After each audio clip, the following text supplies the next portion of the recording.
G'day once again, graphic design students. I hope you're pumped up for this lesson, as I have an awesome task for you that I'm sure you will enjoy. We will be making use of a design trick that barely fails, that you can utilize in almost any type of design. According to an article by Designer Life, there are a couple of celebrities who have studied graphic design. One being the late Alan Rickman, also known as Snape in the Harry Potter series.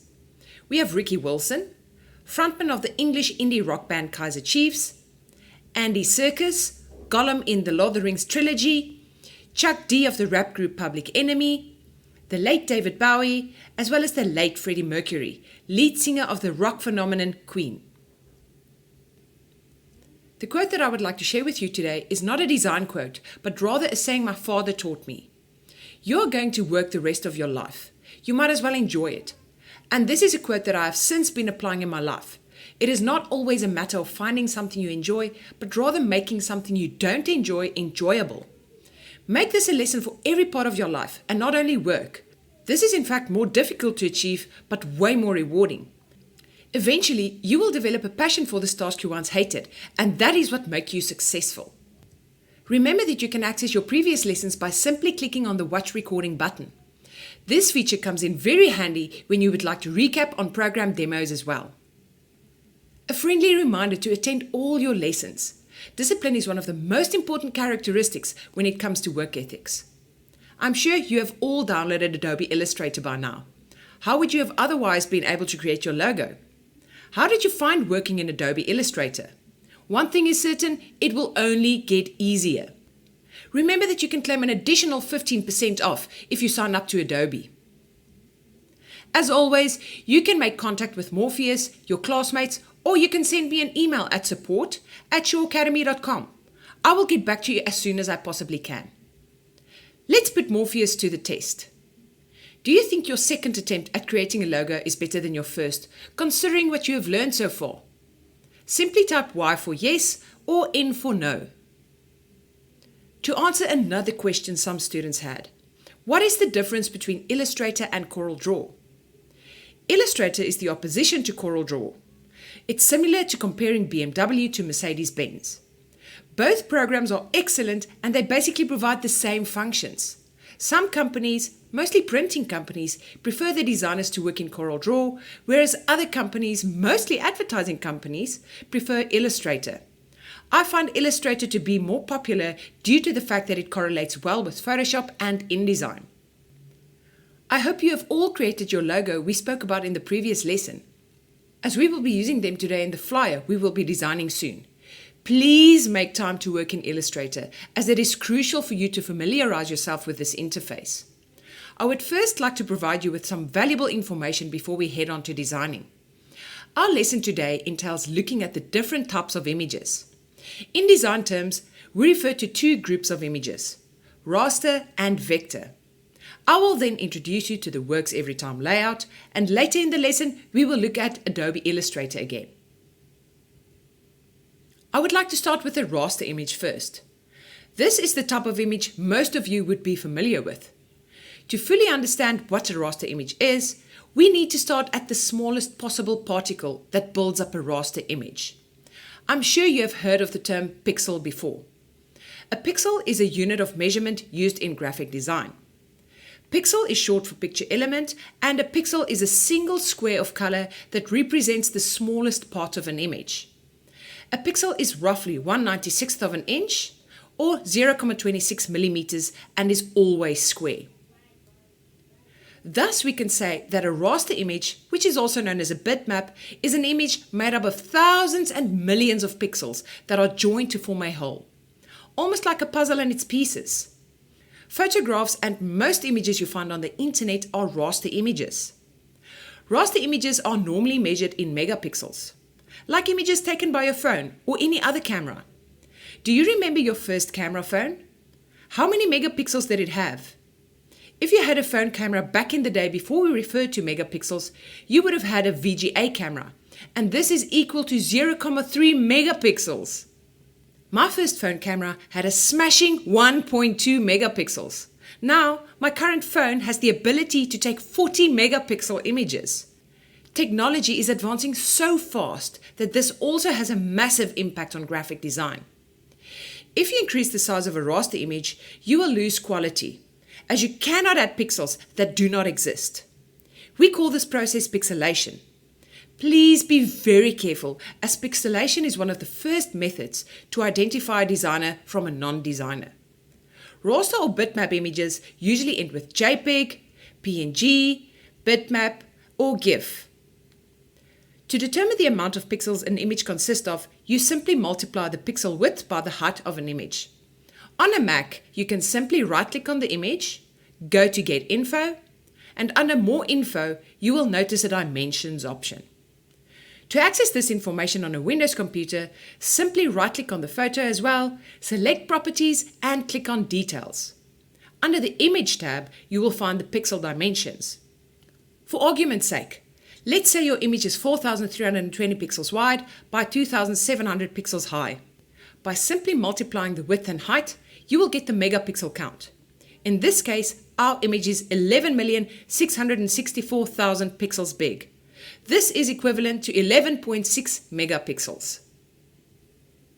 A vector is an image created from mathematically defined geometric forms like lines, fills, and shapes. They can be enlarged to any size without losing quality. A good example of a vector image is any logo. Let's take Fred's logo for example. If we zoom in on the crown, we will see that it retains its quality. Zooming in even more, we still retain the quality.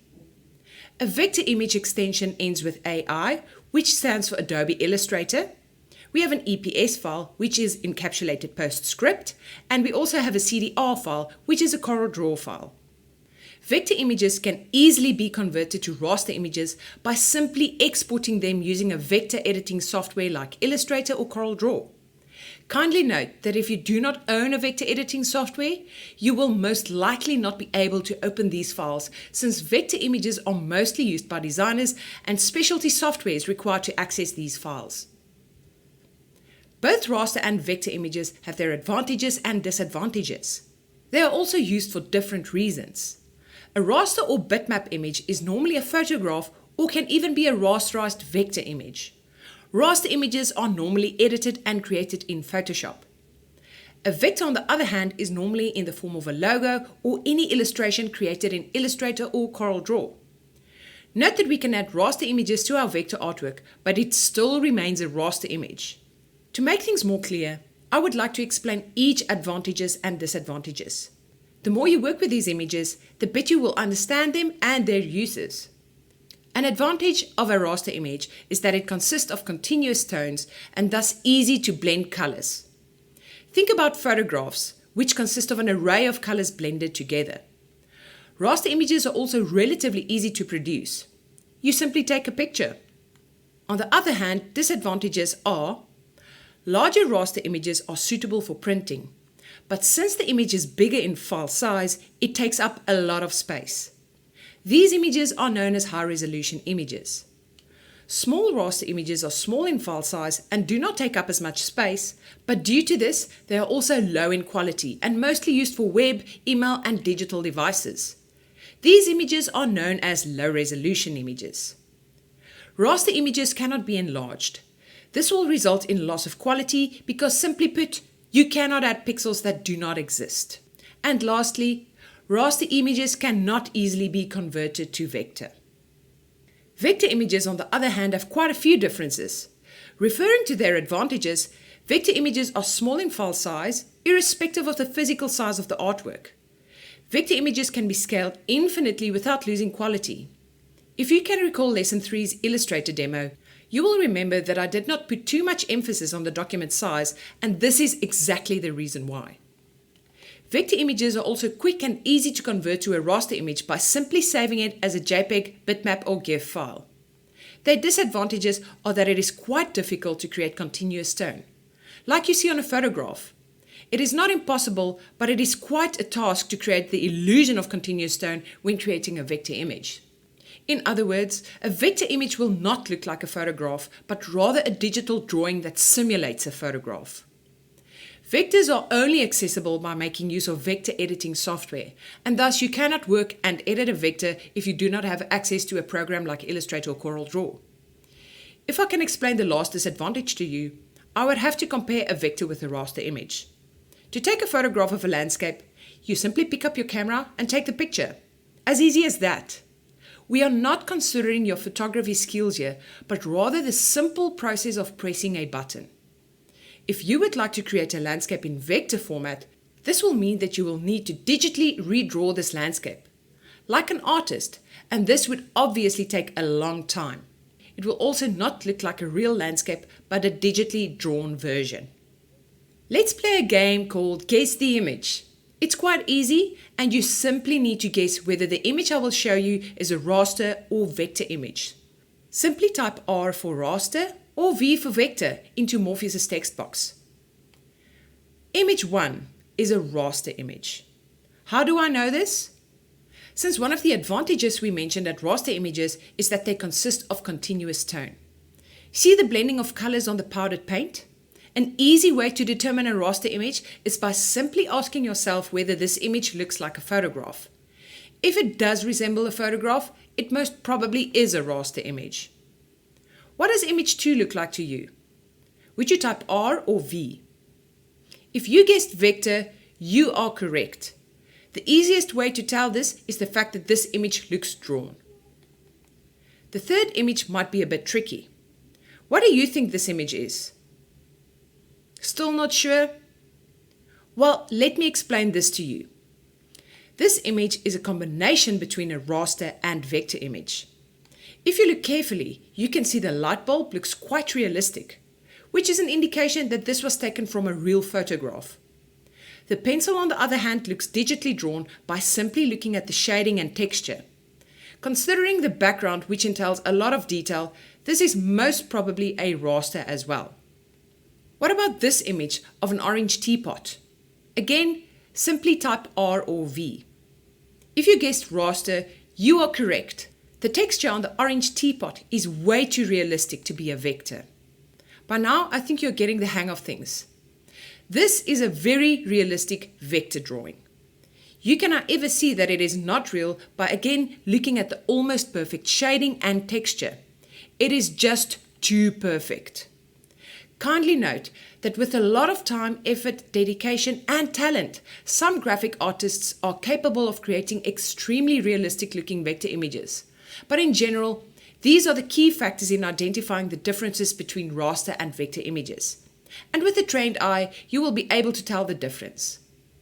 Now that you know the difference, note that none of these options are better than the other, as raster and vector images serve different purposes. I would like to do a quick demo to provide you with the differences between vector and raster images. You remember Fred's logo we created in our previous lesson. To show you the difference between a vector and raster image, I will simply zoom in on Fred's logo. I'm going to focus on the crown. Remember to zoom in, you simply hold in Alt on your keyboard and scroll with your mouse. To move around, you can press spacebar until your cursor turns into this little hand. Click with the left mouse button and drag around. Let's zoom in some more. Can you see that no pixelation occurs? Nothing at all. I can zoom in infinitely and still not get pixelation. To show you the difference between a raster and vector, I'm going to export this vector image into a raster format by simply going to File, Export, Export As. Remember, a JPEG is a form of a raster image, so I will be saving this as a JPEG. As always, tick Use Artboards and click on Export. OK. I'm simply going to open up the JPEG I just created. Zoom in by using the zoom tool. Let's move over to the crown again. At the moment it looks fine. Let's zoom in some more. You will see that the crown starts to pixelate. And this is the difference between a vector and raster image. I would like to teach you a great technique that will help you with almost any design. If you are serious about design, I can recommend the book White Space is Not Your Enemy by Kim Golombisky and Rebecca Hagan. This book is full of graphic design theory and teaches the essentials in a fun and interactive way. The technique that I would like to share with you now is inspired by White Space is Not Your Enemy. This technique is called the Works Every Time layout, and it is called this because it does really work every time. The Works Every Time layout can be divided into 6 steps, and these steps can be followed for almost any type of design. If you're ever stuck in a creative rut, the Works Every Time layout is your go-to solution. So why does it work every time? Simply because of the way we read and perceive things. Since human beings are visual, and the fact that Westerners read from left to right and top to bottom, this layout has been a great success. The 6 steps are: Step 1, margins. Start your document by creating generous margins first. These will aid as a guide for all elements that should not be cut off. Looking at the example on the left, you will notice that the type is far away from the edge of the document. Step 2 entails columns. Then simply add columns. The amount of columns differ depending on the size of your layout, as we tend to read shorter sentences more easily, and it creates the illusion of reading less. Columns are a great way to retain your viewer's attention. Try and make your columns between 5 to 12 centimeters wide. This is the standard for most columns. Step 3, visual. Have a visual at the top of your layout. Remember that we are visual beings, so this is a great way to attract your audience. Step 4, headline. The headline refers to the topic of your document. It should be right under the visual and be bold and exciting, as this is the second element your viewers would see after your visual. Step 5, body copy. This refers to the text that will fill your document. Your body copy can be placed in the column guides you created in Step 2. Step 6, tags. A tag refers to the additional information like logos and contact details. Place this at the bottom of your document, where your viewer will exit the page. We will look at examples where the Works Every Time layout have been applied successfully. On the first example, you will clearly see we have generous margins on each side of the document. The text in this example are divided into 2 columns. Visual is placed right at the top in this example. We have a headline in this example that slightly overlaps our visual. The body copy in this example is placed in the 2 columns we created in Step 2.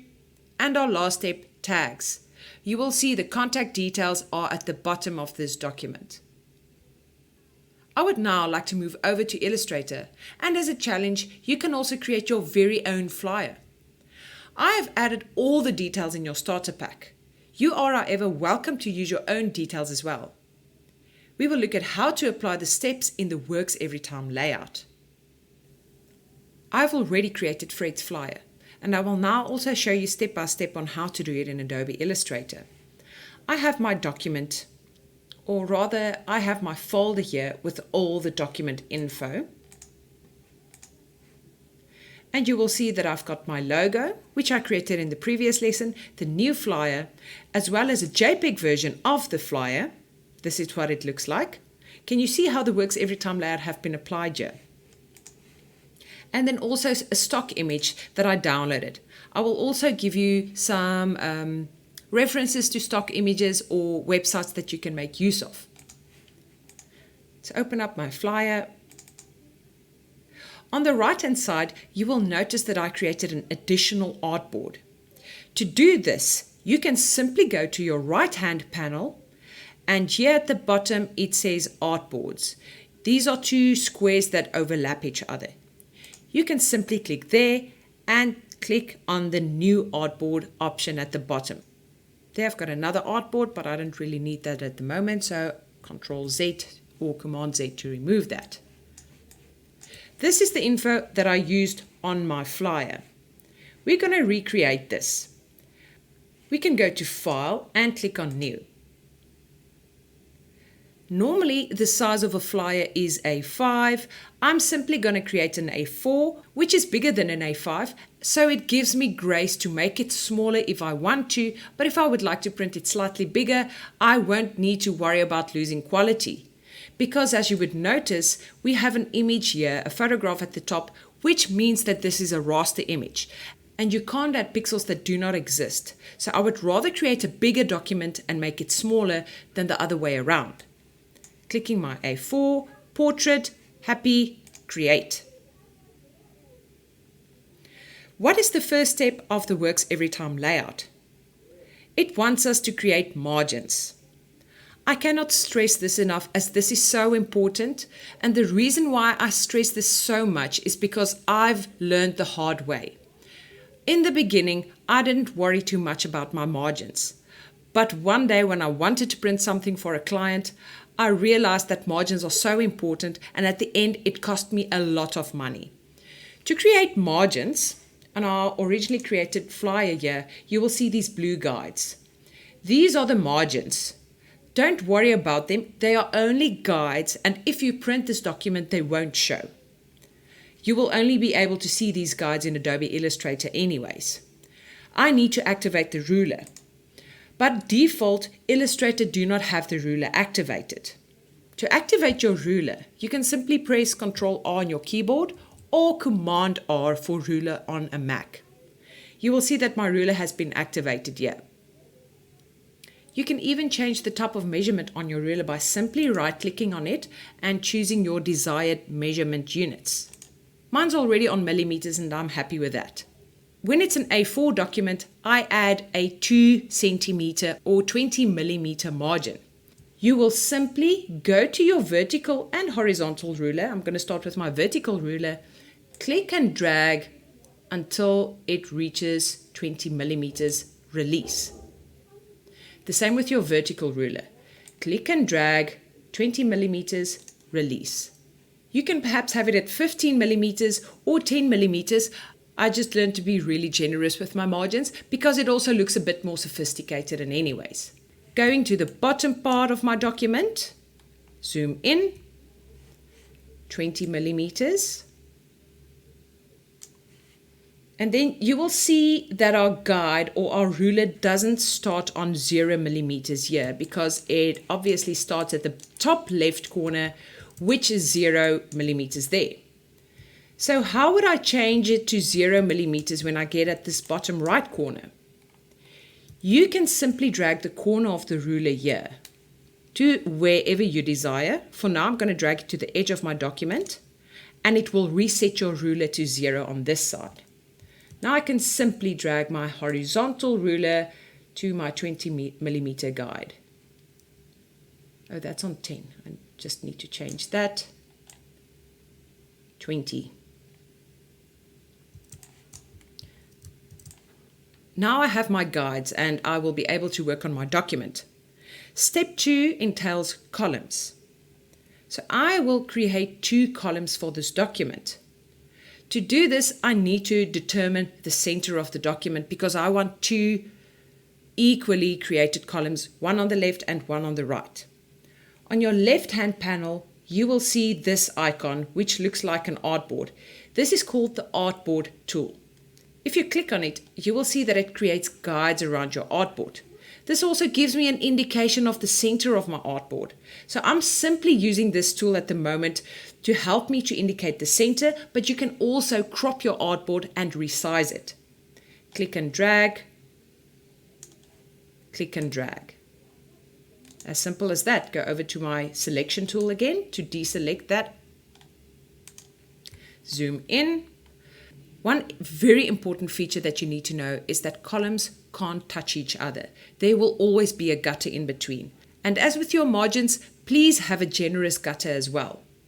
I'm going to drag the corner of my ruler so that I can determine my gutter here. I'm going to make it 5 millimeters on each side. Zoom out. To make sure that my guides stay where they are, I can simply right-click on the outside of the artboard and say Lock Guides. This will mean that I can't move my guides around anymore, and this is exactly what I want.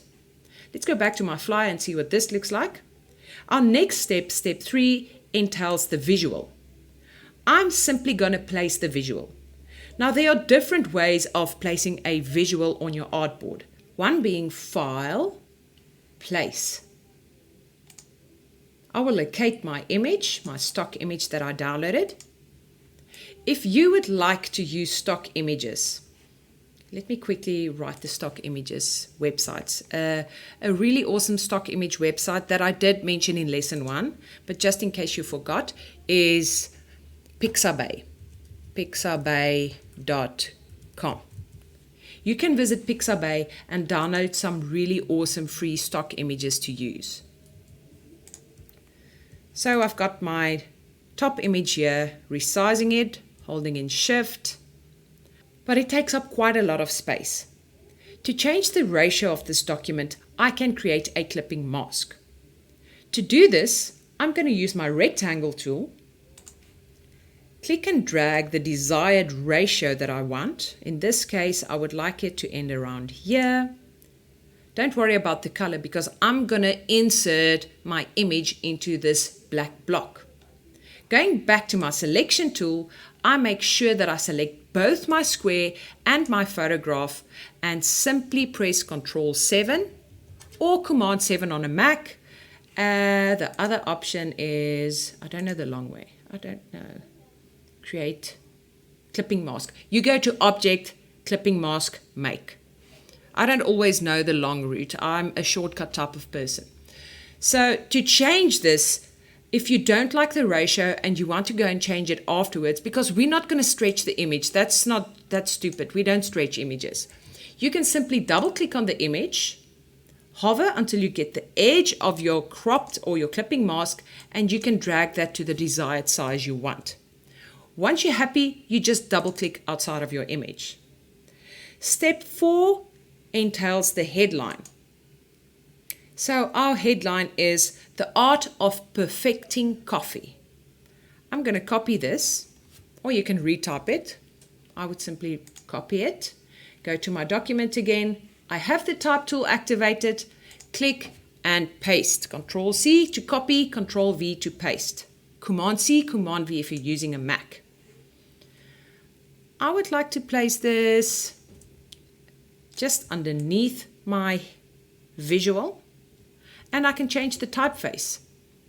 You can download some awesome typefaces from the internet for free. One website that I would like to make use of is called dafont.com. .com. With a dot, not a comma. Dafont, oh my word, dafont.com. There are some really cool typefaces you can download from there for free. I've now typed my heading, and I'm going to go to my properties panel on the right here, go to my character panel, and select a typeface. On my previous flyer, I used Beyond Infinity. And I'm going to resize it. Let's make it 45 points. Maybe bigger. Remember, it is our heading, so it can be quite big and bold. Yes, like that. Next, I would like to copy my body copy from this example here. So you'll see that there are two sections. I have a subheading as well that I didn't pick up until now. So I'm going to add this as well. And then I have some tips about how to make coffee. And on the right-hand side, I have a nice fact that we can use. Next, I first need to add my subheading. Type tool, click, paste. And I would like to put this in a different typeface because we want our heading to stand out. So the heading should be in a decorative font with more detail. The subheading is going to be in a subtler font, and I used Century Gothic. I like Century Gothic. It's actually one of my favorite typefaces. I think it's Century Gothic, yes. And it was in all caps. So now this isn't all caps, which means that I should either delete everything and retype it in all caps. But there's a really cool feature if you don't want to do that. If you go to your characters panel and you click on the More Options here. And you click on this option that relates to even more options again. You can simply go to all caps and it will change your heading to all caps or your type block that you're busy working on. Happy with that? Resize and make it bold. I think if I make it bold, it would look slightly better. Century Gothic Pro, bold. And why not add some tracking? Moving with the arrow keys, maybe make it slightly smaller, like that, something like that. Okay, let's go over to our body copy. So the first part, which will be on the left, I'm going to copy, edit, copy, edit, paste. But now you see, this is the problem. If you don't create a text box and you want to resize it, it's going to distort your typeface. So I would normally rather, before I paste, already by having the type tool selected, shortcut key is T on the keyboard, click and drag a text box and then paste my type. This allows you to resize the text box and not distort the type. It's a lot easier. Rather create a type box. I'm going to use my guides to make sure that everything fits in. I'm going to make it a bit smaller. I don't think it needs to be that big. I'm also going to change the typeface to Century Gothic, but keep it on regular. Like that. Next, I'm going to add the Did You Know section. You'll see this is also a heading, but it's a subheading. So I also created it in the same typeface called Beyond Infinity. We'll get to that now. I'm simply going to focus on the body copy for now. Copy, go over to my artboard, have the art or the type tool selected, click and drag. It doesn't matter the size because we can always resize it, and paste my type. Make sure it's the same size by going to the eyedropper tool and clicking on the first body copy that I've created. It will change all the settings to the same typeface size and font and color and whatever you have changed there. Did you know? Copy this. Control C, type Control V. Beyond Infinity. This is a demo typeface, which means it might miss some punctuations and characters. So I simply got rid of the question mark there and made it a statement. Resize by holding in Shift. Oops. Like that. Next, we have our tags at the bottom, which includes our contact details and our logo. Copy. You can get this document on the starter pack. So I've got all the detail there for you if you want to practice on this layout. Make this text box smaller. Go to my type tool and paste. Change the typeface by selecting the eyedropper tool and making it the same as the rest of my document. Now, I would like to have this in one line. Spacebar twice. This dash you can get just above the Enter key if you are looking for it. Spacebar twice, holding in Shift, dash, then just bring the phone number over, 2 spacebars. If it fits, you will notice that my text doesn't ever exit the borders that I've created here. This is really, really important. Please keep this as is. Like I said, it looks more professional, but your text, you are guaranteed that your text won't get cut off if you had to print, for example, 10,000 of these flyers. It's just a good work ethic. So always be generous with your margins. So now I've got my whole document, but I want to add more detail to make it a bit more interesting. So I'm going to work with my image at the top and use this color theme. By selecting my type, I'm going to the eyedropper tool and simply select a color that I think would work well here. I've chosen a dark brown, like that. Same with my subheading. Use my eyedropper tool. Don't click on the type now because it will actually change the typeface as well, which we don't want. I'm simply going to select a dark brown here. The same with all my other type. By holding in Shift and having your Move tool selected, I can select multiple elements or text boxes at once. Eyedropper tool, change it to a dark brown. Maybe that one as well. Eyedropper, eye on the keyboard, change that. Make it a bit bigger. I don't want this -20. Let's make this 0. 0. Move this to the center. You see why guides are so important. I know exactly when this is in the center. And what else did I have here? I've got a cream text box as well as my logo. So I've already opened up my Fred logo that I created last week or in the previous lesson. Control C or Command C for Mac, Control V, Command V. Holding Shift while I'm dragging the corner and put it somewhere. I've got a lot of space here. Next, I'm going to create the cream boxes that emphasize the did you know part as well as my tag at the bottom. I'm simply going to use the rectangle tool again. Click and drag to create it and use my eyedropper. Use a lighter cream color. That's a bit too orange. That looks good. How do I move this block behind my text? Can anyone remember? You select it, right click, arrange, send to back. Now I can simply copy this box because I know it's going to keep the color exactly the same. Move it to the bottom and simply resize it. Like that. Right click, arrange, send to back. Clicking and dragging to select all of the elements on the right here. I'm going to move them up now so that there's a bit more space for my Fred's Coffee logo. Oops, I didn't group this. Right click, group.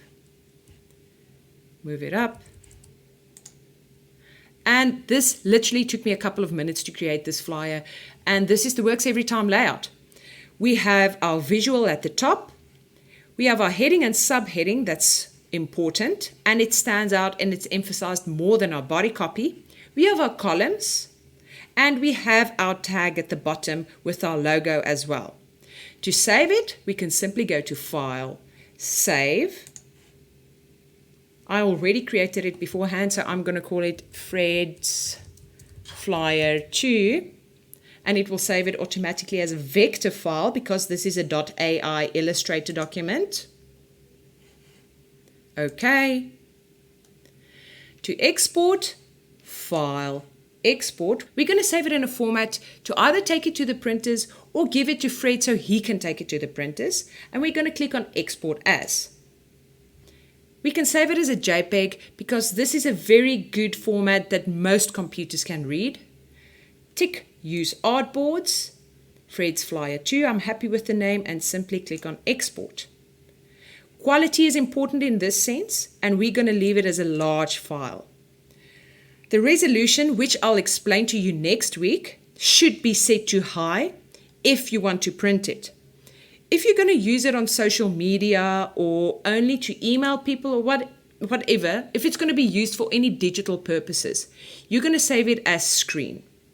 Forget about medium at the moment. Like I said, next week I'll explain to you the difference between 72 ppi and 300 ppi. But 300 ppi for now is always used for print media. 72 is always used for anything digital. I might want to print it, and I'm simply going to click on OK. Let's see what our document looks like.